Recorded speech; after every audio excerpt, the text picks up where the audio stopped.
Should you quit your job and become a solopreneur? That is what we're going to answer for you today, plus some practical steps to get started. Today's guest is Hannah McCormick. She is a marketing coach for solopreneurs and the host of the Showing Up Solo podcast. We talk about personal branding, overcoming the fear of putting out content, and how dyslexia can be a superpower. I'm Anthony Franzese. This is the Successful Working Parents podcast, where we learn how busy working parents are still able to thrive. Thanks for listening. Anyway, on to the show. Welcome back to the Successful Working Parents podcast, the podcast where we talk to successful working parents. My guest today, she is the founder of HM Virtual Assistants. She's the host of the Showing Up Solo podcast, mother of two. Ladies and gentlemen, Hannah McCormick. Hannah, welcome to the show. Thank you so much for having me. I'm really excited to be here. Yeah, I appreciate it. We're happy to have you. So usually we just start off with a quick background on your career. So if you could just share that with us, please. Absolutely. It's a bit of a mosaic of experience. I originally trained to be a teacher, teaching product design in the UK. And then I moved to Canada and found myself in retail. I was top salesperson for one of the retail stores I worked for a long time. And then I decided I wanted to have kids. So I thought I'd get a non-retail job where I could actually have a regular working hours. Went to work in a reception and went to work in a law firm, and went from being a receptionist to heading up a lot of office services and accounting roles. But then by my second maternity leave, I decided it was time for a bit of a shift. I needed to earn a little bit more. So I found a new role as an executive assistant for actually the CEO of a group of cranberry farms. It sounds, Okay. Farmer. Why do they need an EA? But actually, he was a very busy guy. I would be managing very complicated travel itineraries. We're talking multiple countries, multiple stops, multiple, some private jets, some commercial hotel stays, all this all in 1 week. And nearly every week traveling. So it was a lot of work. But as you can imagine, come 2020, a lot of that travel work fizzled out. And I found myself being laid off in June 2020. And at that point, my husband was just about to go to school and change careers. And I have 2 kids. He wouldn't be earning an income. And I needed to be the breadwinner for our family of 4. And I didn't want to go to new offices and expose everyone to COVID and all that. And someone told me about becoming a virtual assistant. So I thought, sure, I can do that. I'll give it a go. I gave myself until my severance pay ran out to make a go of it. And I did it. I got my first client within 2 weeks. I kept a roof over our heads and food in our bellies. And then my business evolved from being a virtual assistant into being a social media manager, into copywriting. And now what I specialize is really helping other people who are just like me figure out the ins and outs of marketing so that they can do what I did and just grow a sustainable business for themselves as a parent. Awesome. So when we talk about marketing, are you talking about actually the marketing of yourself as a personal brand, or is it marketing for a business, or could it be either? So what I specialize in is organic marketing for solo business owners. So when you're a solo business owner, personal branding and your business brand are pretty much intertwined, especially I work with a lot of service providers like coaches and therapists. So you very much are both your product and your brand as well as the business. So a lot of what I do is centered around that kind of organic personal marketing focus, a lot of social media, email marketing, and also just getting your website, your online presence fully established and figuring out how to communicate and sell yourself. Because a lot of people who start these businesses have never had to do this before. They have to learn it from scratch. They don't usually have the resources to hire a big agency to come in and do it. And so that's why I want to impart the knowledge, because it is very doable if you know how. Yeah, absolutely. What are just 3 quick, easy tips that you share with people that are getting started with marketing themselves? Well, in terms of time, when you're starting your business, don't wait till you have clients to start marketing. I saw my business as a full-time job when I started. So I was working 40 hours a week. And if that wasn't on client work, that was on getting myself out there, showing up to virtual networking events, posting to social media, creating content, looking for opportunities to be guests, to like write guest blog posts. So if you're not working on client work, you should be promoting yourself. That's tip number one. Tip number two is you need to show up for your business. You need to, especially when you're a service provider, people need to see your face. They need to know who you are as a person, because that's who they're going to connect with. We buy from people. We don't buy from brands. That's why businesses like A&W and Canadian Tire have a person who is their like token person to represent the brand, because we connect better with one individual person than we do with a big corporate entity. And thirdly is just give it a go. Like, don't be afraid. You're not going to get it right the first time, and that is okay. Just get out there, get promoting yourself. It's never too early to start, even if you're still on the fence about whether to start a business or not. Start building an online an online presence as quickly as possible. You can always pivot later. I've pivoted 4 times since I started my business, and it's not hurt me. So that's one thing that I wanted to talk to you more about. And I think that's something that is on a lot of people's minds. They have a job, they're in the corporate world, and they want to start doing something on their own. Just the mindset, before we get into the practical steps, just the mindset piece of it. Like, how do you build up the courage to do that? How do you find the ability to, put yourself out there in that way, or make the jump? Like, can you talk to a little bit more of just the mental side of doing that? Absolutely. Well, I'm going to be completely honest.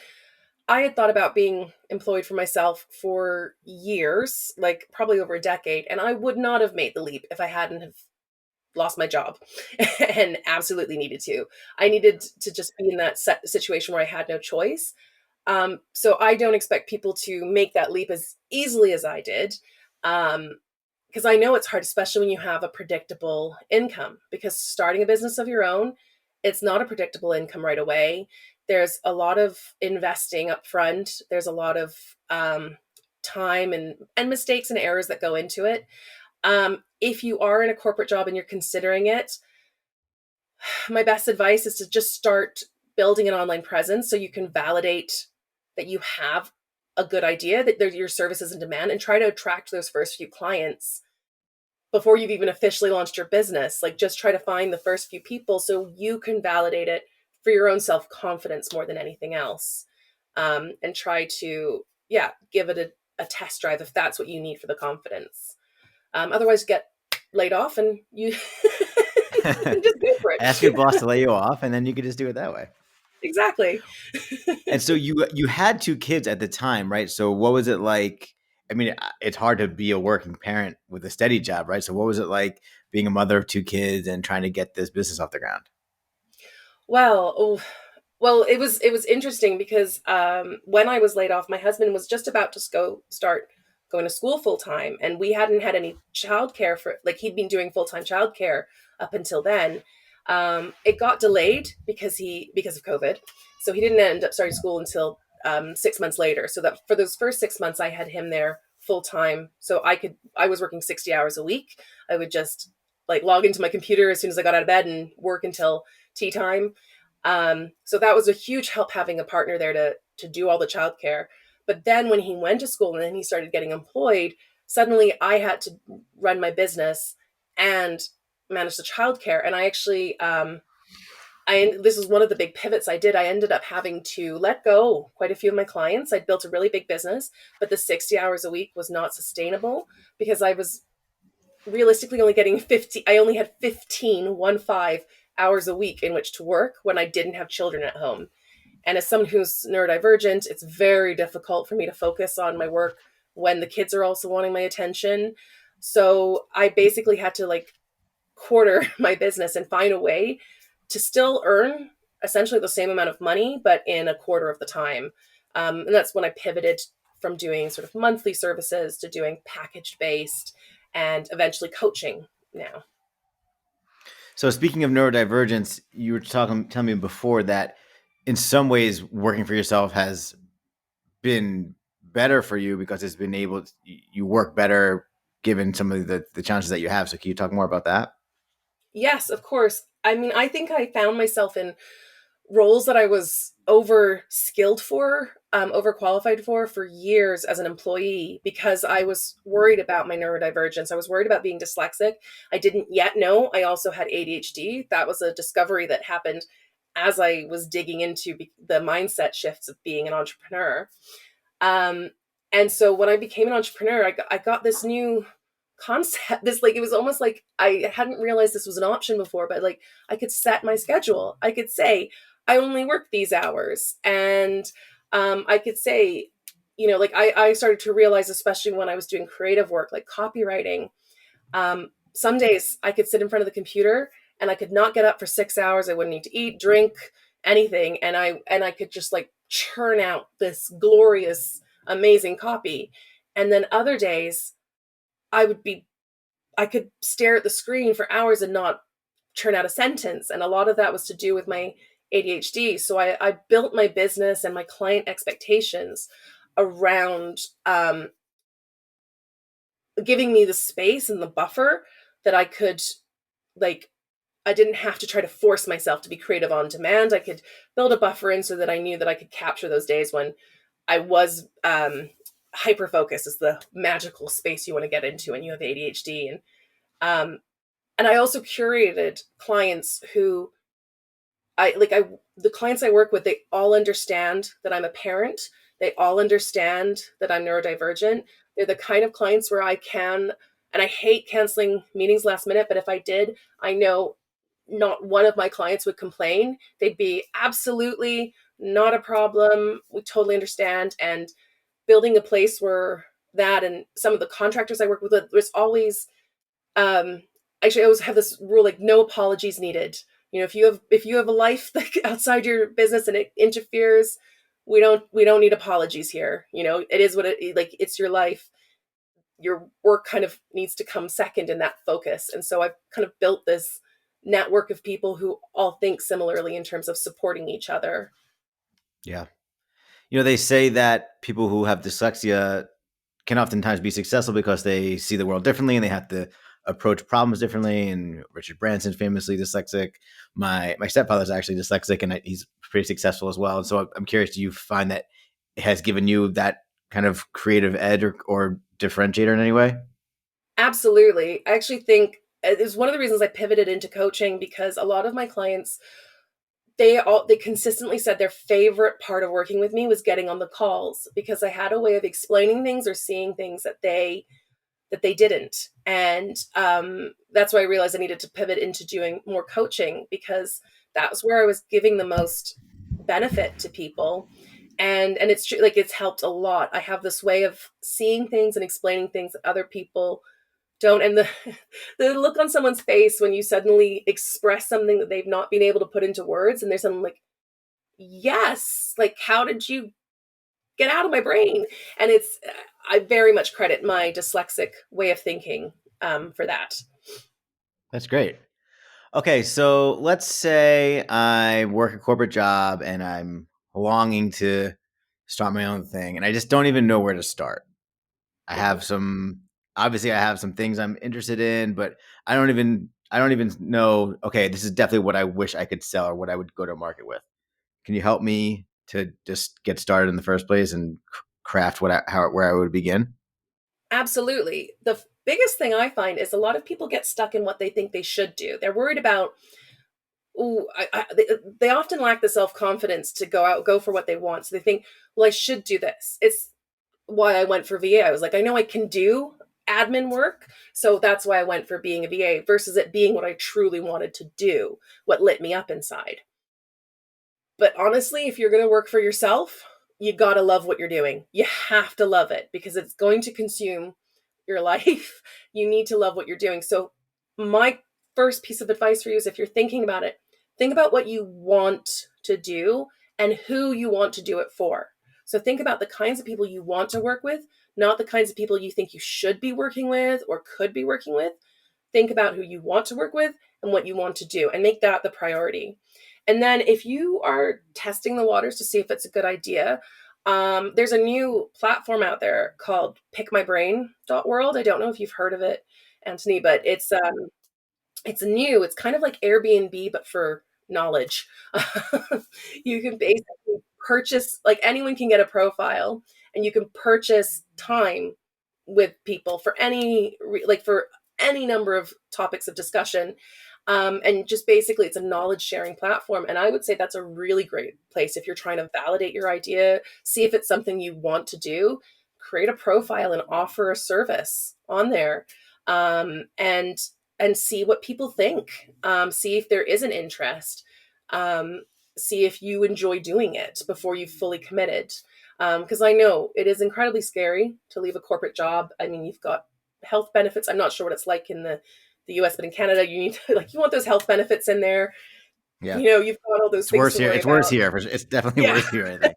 So I can understand holding on for dear life. It's I spent a long time encouraging my mother to leave her job and become a copywriter because she's very talented, but she's like, no, I need those benefits. I'm stuck in the corporate world. Yeah. So yeah. Do you ever talk to people who are like, yeah, I would like to do my own thing, but I don't even know what I like. I don't even really know what I'm passionate about or who I'd want to help or what I'd want to do. What do you say to people Yeah. like that? Most of the conversations I get are with people who have already started doing something, but they're in the position where they're doing what they think they should. So I do have the conversation of like, what do you want to do? And I'll often spend that first session with them literally saying, okay, but do you want to do that? Like, why do you want to do Mhm. that? And like, I'll be asking like the same question and probing and probing and probing. And it won't be till like 55 minutes in that they finally admit what they actually want to do. Um, so I always just like try to like constantly ask yourself why, like explain to a 5-year-old method, tell them why you do something and get the why until you have no better reason. Um, and like you can do a skills audit. You could write down, actually, that's a really great way to do it if you're really stuck, is write down a list of services if you're, say, a service provider, and then you do an audit, skills and interest. So you write down a bunch of things and like maybe you're really interested in something but you have no experience, or maybe you're very skilled in something but you have no interest in it. So you rank everything, you give it a score from 1 to 5 or 1 to 10, and then add up your scores, and whatever scores the highest, that's what you should start offering. So it might be something that came in the middle, you're moderately skilled and moderately interested, but it combined score had the highest. But that's a great way to sort of dip your toes in, and then the more you do it, the more you'll realize what you enjoy and what you don't enjoy. Yeah, I like that. Okay, so let's say I know what I enjoy, I know what I'm good at, and I know really what I'd like ideally love to be doing. How do I start to build a personal brand? Okay, so once you know what you're doing, you really have to nail who you're doing it for and be as specific as possible. The more specific you can be, the easier it will be to build a brand and a marketing. You want to be known as the go-to person for that. So even if you can do a lot of other things, be the go-to person for that one particular niche. I like to use the example of, that episode of Friends where Joey has to eat a whole turkey, and I do, yeah. he steals the maternity pants. I think they were Phoebe's and she was giving them to Rachel, but he steals the maternity pants and he says, they're my turkey eating pants. Yeah. Right? If I'm the person Classic making episode. those pants, yeah. If I'm the person making those pants, I'm not going to factor Joey into my marketing plan. Yeah, there are ambitious turkey eaters who may have use of these, but if I try to market to both Joey and Phoebe, my message is going to get super muddled. So focus on the Yeah. Phoebes. The Joeys will find you. And that's the advice I always give in terms of like niching down, is get nice and specific. And then in terms of what you put out there in the world, put out, like, you need to give people enough to know that they want a second date. So you put out enough information that sparks interest, gets people curious about you, and gets them wanting to get on a call with you, because that's when you're going to find the magic's going to happen and the connection's going to work and you figure out if you're vibing. um, so if you're worried about like how to like being vulnerable and exposed on social media, just remember it's enough to know that you want a second date. And if you're on a first date, you're not going to want a second date with someone who talks about themselves nonstop. You're going to want someone who also asks questions about yourself. So remember to ask questions of your audience. And then when trying to find those first customers, do you recommend like just a social media approach you recommend? Just like direct outreach? Like how do you recommend people start marketing and getting leads? Or All of the above. all of them? Um, Yeah. well, no, like definitely get onto social media. The important thing to do is figure out where your audience is hanging out. So if you're targeting C-suite executives, you're probably going to be looking at LinkedIn. If you're Yeah. targeting stay-at-home moms, it's probably going to be Pinterest or Instagram. So figure out where your audience is hanging out and then start growing a presence by posting content, but also seeking out your ideal client and engaging and interacting with their content. So not coming at it from a sales perspective, coming at it from a connection building perspective. Seek Yeah. out your ideal client and start to build relationships with them that aren't all about sales. You can also start to seek out people who have a similar ideal client as you, but not the same service. So don't look at your competitors. Look at your complements. People who, they have the same target audience, but it's a different service. Like maybe I would collaborate with someone who gives financial advice to solopreneurs. We have the same target audience, totally different service offerings. That would be a more effective relationship for me to nurture than nurturing one with a fellow marketing coach, because then we're competition. And then, you know what? Direct outreach is how I got my first client. I'm not gonna like I had a really great VA coach at the beginning, and she basically, one of the homeworks was, here's an email script, send this out to 3 people who are your dream clients. And I did. All 3 responded, and one of them became my first client. That's how I got my first client within 2 weeks. I just sent out this email and connected with them. And because the word you come at it, the email's very much phrased as like I'm just looking for information. I want to work with someone just like you. What kind of services are you interested in? And it's a great way to break the ice and open up the conversation.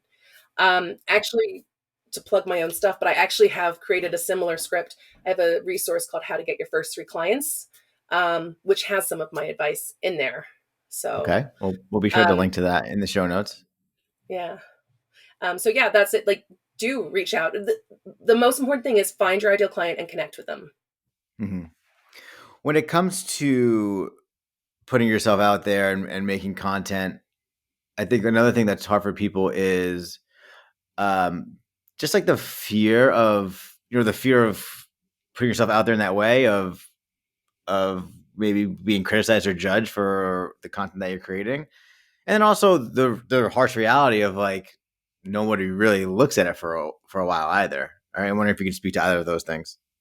Yeah, absolutely. Well, I mean, I completely understand the vulnerability and the worry about being trolled. It was one of my biggest fears. I really avoided showing up on camera for the longest time until it was just not realistic for me to avoid it any longer.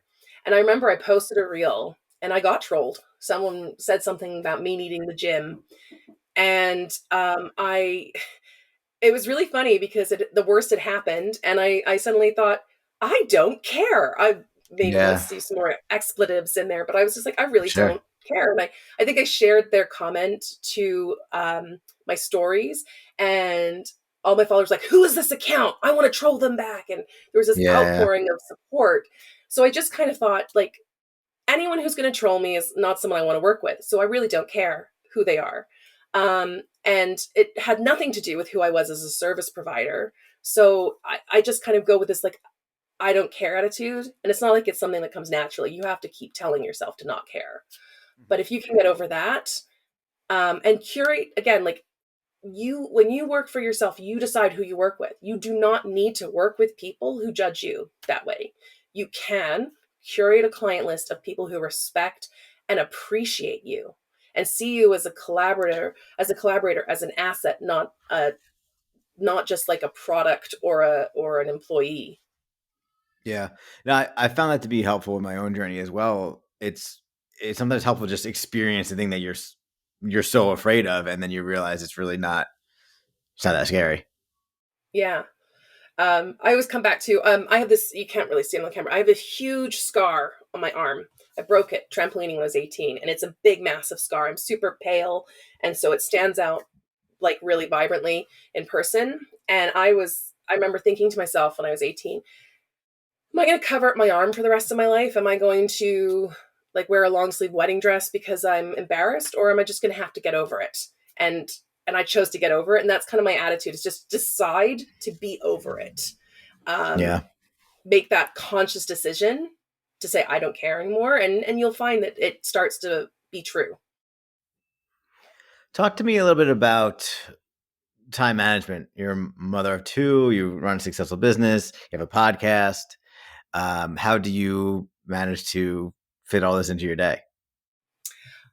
That's a great question. Batching. I actually even have a shirt that says like, just go batshit crazy, because it's all about batching content, especially for your marketing.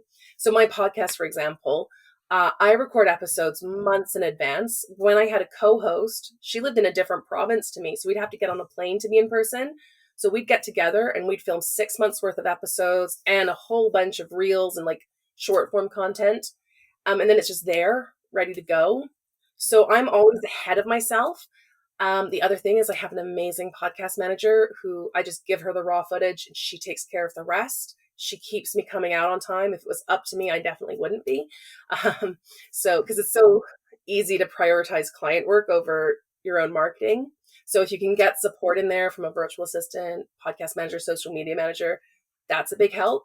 But batch, try to think about what's the least amount of work I can do that's going to get me the most bang for my buck. So one of the reasons I have a video podcast is because I know I can cut those videos up into reels and TikTok and YouTube shorts. I can transcribe those videos and turn them into blog posts. I can I can chop it up into so many other smaller forms of content. So I can just spend one day recording 6 months worth of episodes, and that gives me like 6 months worth of content. So that's like least amount of time, most amount of impact, reuse, repurpose, and plan ahead. What medium do you feel like has been the most fruitful for you as far as getting clients, if there has been one, whether it's blogs or social media or email list?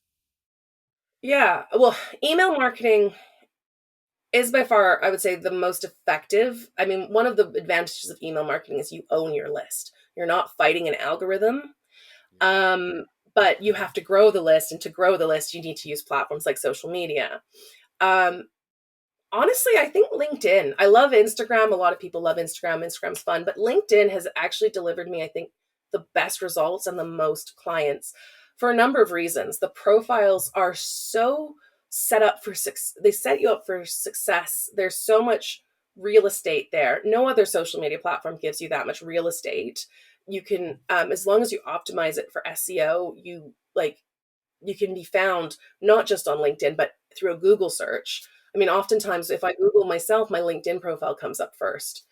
And then there's the connections, reaching out to people you don't know. I got I got two of my earliest clients through connecting with them on LinkedIn, and they were like, I don't know you. And I was like, well, you should.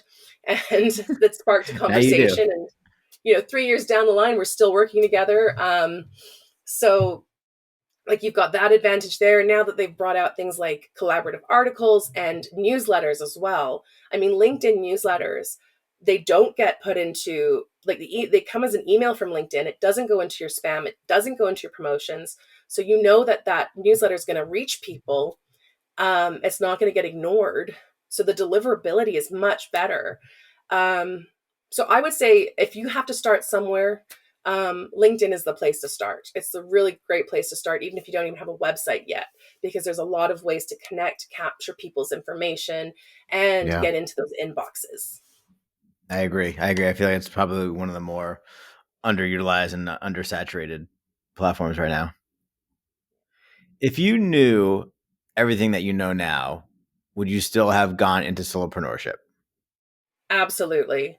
Absolutely. A couple times, I have thought, oh, would it be easier to just go back to full-time employment? And every time I think about it, I think, well, no.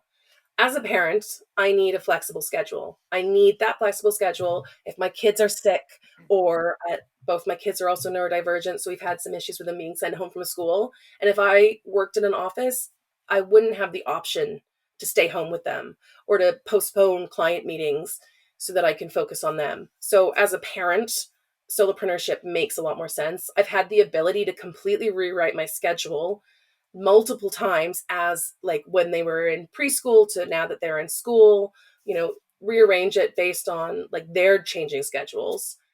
As a neurodivergent person, there's something really empowering about working for yourself and setting your own rules, like your own schedule and your own timelines.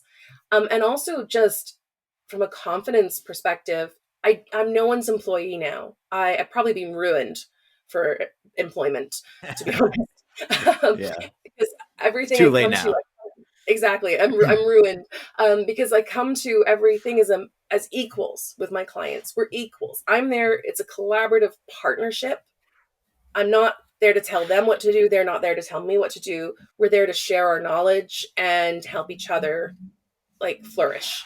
Yeah. So I don't think I regret solopreneurship at all. I think it was the best thing that ever happened to me. Being laid off was Great. the best thing that ever happened to me. Sure. All right, we're gonna move into the final segment called Hannah's Advice Corner. So I'm gonna ask you for some advice on a few topics. All right, you ready?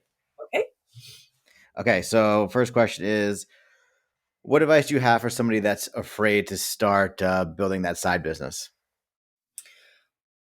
Do it. I know that's not very helpful, but if you're really scared, take my advice and either build a LinkedIn profile or a Pick My Brain profile or something. Start to get an online presence to validate your idea, to start to show yourself that there's interest out there, that there's people who want to work for you and want to pay you for your work. Validate that idea so you have that confidence.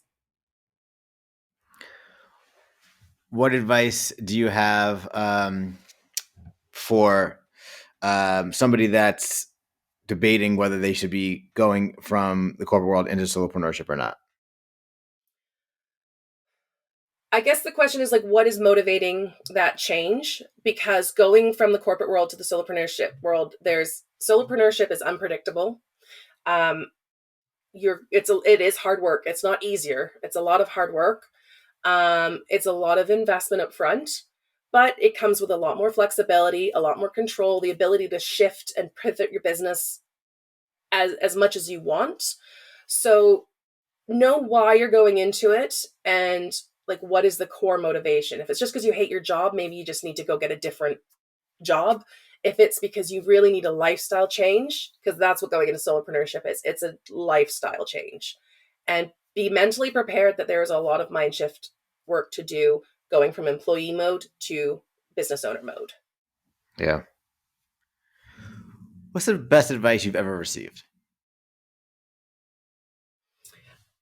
Um, Whatever you find the easiest is what you should charge the most for. And because if you find something easy, it's not because you're just born with this natural gift. It's because you have done the work. You've done the research and the homework and the training to get to a point where that is easy. That is the thing that you have to offer that other people don't. So if it feels easy to you, you should be charging the most money for it. If it feels hard to you, maybe you're not the right expert. So yeah, whatever you find the easiest, charge the most for. It's a good one. What advice would you give to your former self? Not to let my confidence be limited by my neurodivergence.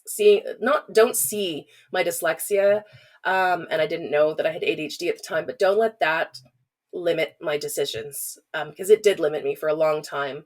Because what I have since realized is that is my superpower, and I hate using the term dyslexia as a superpower, but it is my secret sauce. It's what people want. Like that's why people choose to work with me. So like own it, embrace it. It's what makes you amazing. Okay.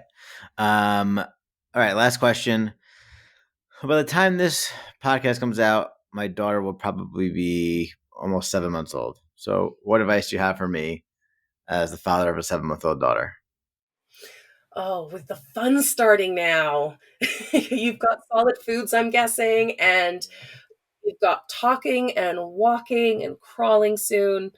So, this is a really great age coming into because they start to like it's going to be busier. They're going to be on the go from now on. Like gone are the days where you can lie them on their back on a blanket and have a chat. Yeah. Yeah. They're going to be going. So be prepared for that. But also, this is a great time. They're not old enough to sass you back yet because oh my gosh, I feel like my 7-year-old is already going through puberty. Um, they're at a wonderful age, and so many exciting things are going to happen. Be prepared for lots of flus and viruses and stuff. You just got to get through them, and like you will, and it'll feel like a disaster the first few times, but afterwards you get to the point where you just don't. It doesn't even register. But yeah, just really enjoy this moment. And warning, you're coming into the should we have another one window. Mm, They're not a teeny tiny baby anymore. They're in this fun age, and you're right. going to start being like, oh, I want another one. Yeah. So So heads up. remember how the first 3 months went. Yeah, exactly. Because it's so easy to forget when they get to that really great age. Sure. I appreciate that. Well, Hannah, this has been a really great conversation. Where can people go to connect with you or learn more about you? Anything that you'd like to share or promote as well? Absolutely. So, I mean, you can find my business, HM Virtual Assistants, at hmvirtualassistants.com. But I would love for you to connect with me either through my podcast, Showing Up Solo podcast, which is on Apple, Spotify, everywhere, or go to showingupsolo.com, where you can find the courses and the resources I put together to help solopreneurs learn how to market themselves. Particularly that one resource I mentioned about how to get your first 3 clients. I'll make sure I give you a link for the show notes. But yeah, you can find me Showing Up Solo. That's my handle on all the socials, Instagram, LinkedIn. I'm on YouTube, and yeah, that's where we All can right. I'll be sure connect. to link to all that. Hannah McCormick, ladies and gentlemen. Hannah, thank you very much. Thank you so much for having me. It's been a pleasure.